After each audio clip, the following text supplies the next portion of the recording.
Mari mulakan perjalanan anda sekarang. Penjejakan adalah pilihan anda. Sila pilih untuk pengalaman tanpa kebimbangan. Skrin utama akan dipaparkan. Anda akan dapati History untuk melihat ujian lepas anda. Test List untuk menjalankan ujian kelajuan. Tekan Map untuk menyemak kekuatan isyarat masa nyata dan butiran lain. Capai potensi penuh. Uji kelajuan internet anda sekarang. Sebelum itu, sila pastikan anda menutup rangkaian Wi-Fi mudah alih anda. Tekan Speed Test dan biarkan ia berjalan. Dalam beberapa saat, anda akan melihat butiran tentang kelajuan muat turun, muat naik dan ping anda.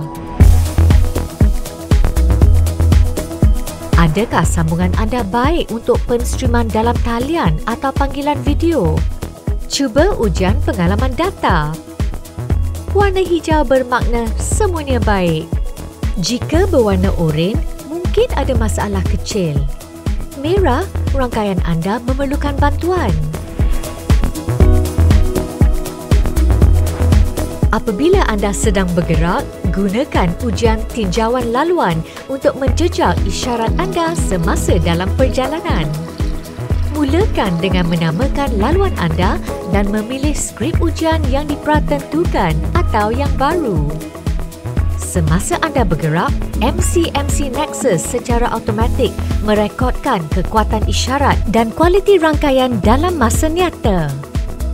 Setelah selesai, tekan Finish Test untuk melihat keputusan anda termasuk peta penuh dengan penanda kekuatan isyarat. Data masa nyata anda membantu operator rangkaian mudah alih menambah baik perkhidmatan, memberikan liputan terbaik untuk semua orang.